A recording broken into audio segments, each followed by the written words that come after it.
On to Article 2 of Question 8 of St. Thomas Aquinas' Prima Pars. So Question 8 has to do with the omnipotence of God, and Article 2 asks whether God is everywhere.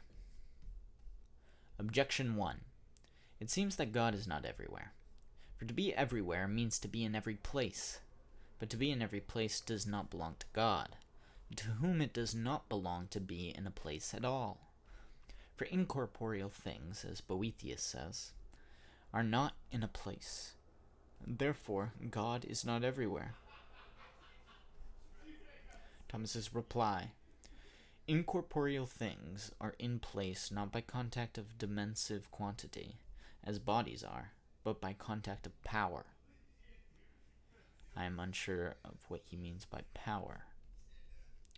Objection 2. Further, the relation of time to succession is the same as the relation of place to permanence.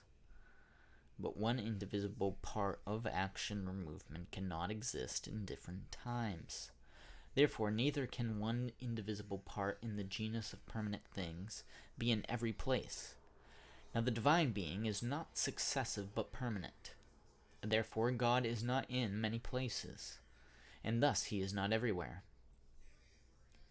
Thomas's reply to Objection 2.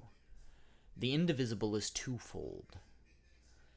One is the term of the continuous, as a point in permanent things, and as a moment in succession. And this kind of the indivisible in permanent things, for as much as it has a determinate site, cannot be in many parts of place, or in many places. Likewise, the indivisible of action or movement, for as much as it has a determinate order in movement or action, cannot be in many places or many parts of time. Another kind of the indivisible is outside of the whole genus of the continuous, and in this way, incorporeal substances, like God, angels, souls, are called indivisible.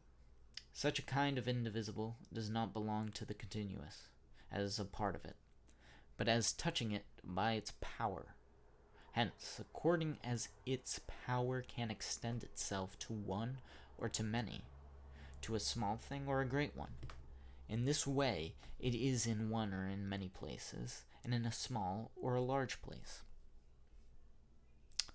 Objection 3. Further, what is wholly in any one place is not in part and elsewhere. But if God is in any one place, he is all there, for he has no parts. No part of him, then, is elsewhere, and therefore God is not everywhere. Thomas's reply to Objection 3. A whole is so called with reference to its parts. Now, part is twofold, viz., a part of the essence, as the form and the matter are called parts of the composite, while genus and difference are called parts of species.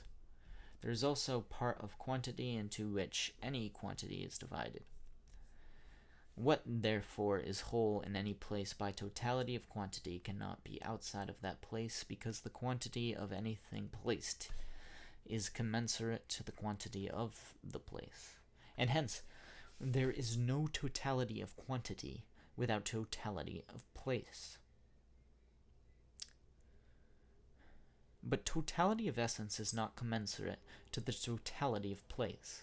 Hence, it is not necessary for that which is whole by totality of essence in each part of the surface, if we speak of totality of essence. Oh wait, I totally read that wrong.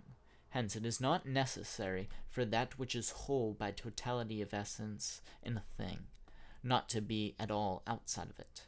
This appears also in accidental forms which have accidental quantity. As an example, whiteness is whole in each part of the surface if we speak of its totality of essence, because according to the perfect idea of its species, it is found to exist in every part of the surface. But if its totality be considered according to quantity, which it has accidentally, then it is not whole in every part of the surface, On the other hand, incorporeal substances have no totality either of themselves or accidentally, except in reference to the perfect idea of their essence.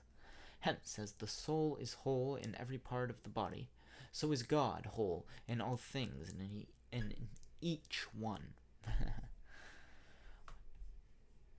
Citing the authorities. On the contrary, it is written, I fill heaven and earth, as it says in Jeremiah. I answer that, since place is a thing, to be in place can be understood in a twofold sense, either by way of other things, i.e. as one thing is said to be in another, no matter how, and thus the accidents of a place are in place, or by way proper to place, and thus things placed are in a place. Now, in both of these senses, in some way God is in every place, and this is to be everywhere. First, as he is in all things, giving them being, power, and operation, so he is in every place, as giving it existence and locative power. Again, things placed are in place, inasmuch as they fill place, and God fills every place, not indeed like a body. For a body is said to fill place inasmuch as it excludes the co-presence of another body. Whereas, by God being in a place, others are not thereby excluded from it. Indeed, by the very fact that he gives being to the things that fill every place, he himself fills every place.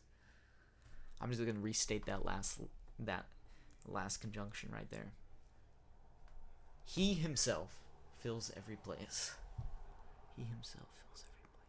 That's Article 2 of St. Thomas Aquinas' Summa, Question 8 of the Prima Pars. Thanks for tuning into the Divine Names. I will see you next time.